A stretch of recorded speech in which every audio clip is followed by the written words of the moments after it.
नमस्कार, SPT news में आपका स्वागत है। पेश है 3 नवंबर दोपहर 3:15 बजे राजस्थान की बड़ी खबरें। लूणकरणसर से बीकानेर आ रही साबरमती एक्सप्रेस में सेना के जवान की चाकू मारकर हत्या कर दी। मामला सोमवार सुबह का है।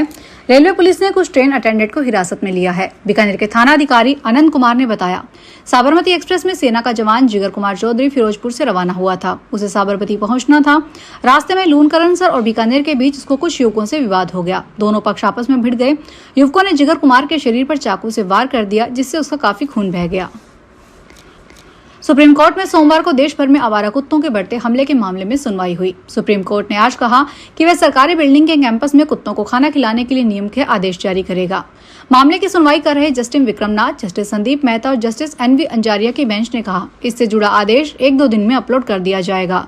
कोर्ट ने सभी राज्यों के मुख्य सचिव को व्यक्तिगत रूप से कोर्ट में पेश होने में राहत दी है। जस्टिस नाथ ने कहा कि दादर और नगर हवेली, दमन और दीव के अलावा सभी राज्यों ने अपने हल्फनामे दाखिल कर दिए हैं। सड़क हादसों को रोकने के लिए केंद्र सरकार ने बड़ा कदम उठाया है। सड़क परिवहन और राजमार्ग मंत्रालय ने फैसला किया है कि यदि किसी राष्ट्रीय राजमार्ग के एक ही हिस्से पर एक वर्ष में 1 से अधिक सड़क हादसे होते हैं तो निर्माण करने वाले ठेकेदार पर 25 से 50 लाख रुपए तक का जुर्माना लगाया जाएगा। सड़क परिवहन और राजमार्ग सचिव वी उमाशंकर ने बताया कि मंत्रालय ने बिल्ट ऑपरेट ट्रांसफर मॉडल से बने राजमार्ग के अनुबंध दस्तावेजों में संशोधन किया है। अब ठेकेदारों को हादसों की स्थिति में कैश मैनेजमेंट और सुधारात्मक कदम उठाना अनिवार्य होगा। प्रधानमंत्री नरेंद्र मोदी दिल्ली में बने भारत मंडपम में emerging science and technology innovation conclave 2025 में शामिल होने पहुंचे। इस दौरान देश में रिसर्च एंड डेवलपमेंट इकोसिस्टम को बढ़ाने के लिए 1 लाख करोड़ रुपए की research development and innovation scheme fund launch किया। पीएम मोदी ने कहा कि दुनिया में सफल डिजिटल पब्लिक इंफ्रास्ट्रक्चर भारत के पास है। भारत एथिकल और ह्यूमन सेंट्रिक एआई के लिए ग्लोबल फ्रेमवर्क तैयार कर रहा है। कॉन्क्लेव 5 नवंबर तक चलेगा। इसमें एजुकेशन, रिसर्च, उद्योग से जुड़े 3000 से ज्यादा प्रतिभागी, नोबेल पुरस्कार विजेता, प्रख्यात वैज्ञानिक, इनोवेटर्स और पॉलिसी मेकर्स शामिल हो रहे हैं। जोधपुर के महात्मा गांधी अस्पताल की मोर्चरी में चल रहा धरना अब समाप्त हो गया है। प्रशासन और धरने पर बैठे लोगों के बीच मांगों को लेकर सहमति बन गई है। एडीएम अंजुम ताहिर ने इस बारे में जानकारी देते हुए बताया कि हादसे में मृतकों के परिजन को 10 लाख रुपए की सहायता दी जाएगी। इसके अतिरिक्त जिन परिवारों में 3 या इससे अधिक लोगों की मृत्यु हुई है उन्हें अधिकतम 25 लाख रुपए तक की सहायता राशि प्रदान की जाएगी। राजस्थान में 5 नवंबर को गुरु नानक देव जी की जयंती के अवसर पर सार्वजनिक अवकाश रहेगा। इस दिन प्रदेश भर के सभी सरकारी और निजी स्कूल कॉलेज बंद रहेंगे। साथ ही सभी सरकारी कार्यालयों, शैक्षणिक संस्थानों में भी कार्य नहीं होगा। राज्य सरकार ने इसे राजकीय अवकाश घोषित किया है। इस वर्ष नवंबर माह में यह एकमात्र अतिरिक्त अवकाश रहेगा, जिसे लेकर कर्मचारियों और विद्यार्थियों में उत्साह देखा जा रहा है। सीकर में 10वीं कक्षा के स्टूडेंट के टेस्ट में नंबर कम आए तो वह घर से बिना बताए निकल गया। घर वालों को वह कई घंटे बाद 30 किलोमीटर दूर नेछवा गांव में मिला। 10वीं कक्षा का स्टूडेंट सालासर बालाजी के दर्शन करने के लिए गया था। इस संबंध में आर्मी पर्सन ने पुलिस में मुकदमा दर्ज करवाया था कि उनका 15 साल का नाबालिग बेटा, जो सीकर में प्राइवेट स्कूल में 10वीं कक्षा में पढ़ता है, वह घर से बिना बताए कहीं चला गया। पुलिस ने मुकदमा दर्ज करके इन्वेस्टिगेशन शुरू किया। देश के प्रसिद्ध धार्मिक स्थलों में से बाबा श्याम की नगरी खाटू श्याम जी के जन्मोत्सव के मौके पर काफी उल्लास नजर आया। श्रद्धालुओं की भारी भीड़ का फायदा रेलवे को भी हुआ। 31 अक्टूबर से 2 नवंबर तक करीब 1 करोड़ की कमाई हुई। लगभग 40 लाख से ज्यादा की कीमत के ई-टिकट बुक हुए, जबकि 60 लाख रुपए के ज्यादा की कीमत के रेलवे स्टेशन पर बनाए गए।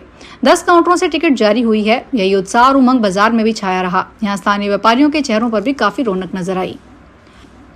सोने चांदी की कीमतों में हफ्ते की शुरुआत तेजी के साथ हुई है। सोमवार के शुरुआती कारोबार में घरेलू वायदा बाजार में सोना चांदी दोनों हरे निशान ट्रेड करते दिखे। एमसीएक्स पर सोने का दिसंबर वायदा भाव 0.22% तेजी के साथ 1,21,449 रुपए प्रति 10 ग्राम पर पहुंच गया है।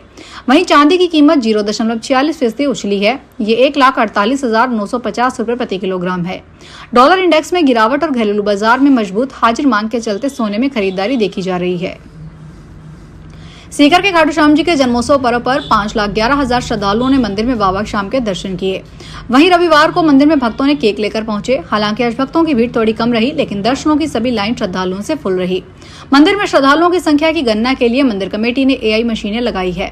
इनमें मंदिर में आने वाले श्रद्धालुओं की गिनती की गई है। 31 अक्टूबर की सुबह से रविवार दोपहर 1 बजे तक कुल 5,11,015 श्रद्धालुओं ने दर्शन किए। पाली में पुलिस ने बड़ी कार्रवाई करते हुए तस्कर मामा भांजे को गिरफ्तार किया। दोनों ट्रक में छुपाकर करीब 75 लाख रुपए की अंग्रेजी कीमत की शराब गुजरात ले जाने की फिराक में थे। तलाशी तो उसमें पंजाब निर्मित शराब के कार्टन काली चूरी के बीच में छुपाए मिले। 1 साल पहले ही ट्रक खरीदा गया, जो तस्कर देवाराम के नाम से है। पुलिस ने ट्रक शराब को जब्त किया और मामले में बाड़मेर जिले के देवाराम और रमेश को गिरफ्तार किया। कार्रवाई में कांस्टेबल रामनिवास जाट जसाराम कुमावत की मुख्य भूमिका रही। अजमेर विद्युत वितरण निगम क्षेत्र में उपभोक्ताओं के घरों और वितरण ट्रांसफार्मरों पर स्मार्ट मीटर लगाने का कार्य गति नहीं पकड़ पा रहा। हालांकि इसी बीच उदयपुर सर्कल में 6,40,000 उपभोक्ताओं में से 61,000 उपभोक्ताओं ने स्मार्ट मीटर लगवाए हैं। इसके बाद उदयपुर राजस्थान में अव्वल है, जो कुल लक्ष्य का लगभग 9.5% है। हालांकि पहले स्मार्ट मीटर लगा चुके कई उपभोक्ताओं के फीडबैक से अन्य उपभोक्ता असमंजस में है। संभाग में सबसे कमजोर स्थिति डूंगरपुर जिले की है। साइबर फ्रॉड करने वालों में व्हाट्सएप पर ठगी का एक नया तरीका निकाल लिया गया है। इसमें वे लोगों को फर्जी ट्रैफिक चालान के मैसेज भेज रहे हैं। कई यूजर्स ने रिपोर्ट की है कि उन्हें कई नंबर से मैसेज आ रहे हैं, जिसमें परिवहन का अधिकारी बनकर झूठा दावा किया जा रहा है और 1,000 रुपए का जुर्माना मांगा जा रहा है। फ्रॉड करने वाले इस स्कैम को बहुत ही आर्टिफिशियल तरीके से अंजाम दे रहे हैं, ताकि लोग डरकर तुरंत कार्रवाई करें। केंद्र सरकार और राज्य सरकार के सभी पेंशनर्स के लिए यह जरूरी खबर है कि वे अपनी पेंशन को बिना किसी रुकावट के जारी रखने के लिए वे 1 साल में अपना जीवन प्रमाण पत्र संबंधित विभागों को अवश्य जमा करें। सरकार ने अब जीवन प्रमाण पत्र पर जमा करवाने की प्रक्रिया को डिजिटल माध्यमों से भी आसान बना दिया है। पेंशनर्स को अपनी आयु के अनुसार निर्धारित समय सीमा के भीतर अपना प्रमाण पत्र जमा करवाना होता है। भारतीय क्रिकेट के लिए एक ऐतिहासिक क्षण में राष्ट्रीय महिला टीम ने रविवार रात डीवाई पाटिल स्टेडियम में रोमांचक फाइनल में दक्षिणी अफ्रीका को 52 रनों से हराकर अपना पहला आईसीसी महिला विश्व कप खिताब जीतकर इतिहास रच दिया। बीसीसीआई सचिव देवजीत सैकिया द्वारा खिलाड़ियों और सहयोगी स्टाफ के लिए 51 करोड़ रुपए के इनाम की घोषणा के बाद पूरे देश में जश्न का माहौल है। उन्होंने इस जीत को एक यादगार उपलब्धि बताया, जो भारतीय महिला क्रिकेट को एक नए स्तर पर ले जाएगी। फिलहाल इस बुलेटिन में इतना ही, फिर हाजिर होंगे बड़ी खबरों के साथ। अगर आप भी अपने आसपास की छोटी बड़ी और महत्वपूर्ण खबरों से अपडेट रहना चाहते हैं तो सब्सक्राइब कीजिए हमारे चैनल एसपीटी न्यूज को और प्रेस कीजिए बेल आइकन पर।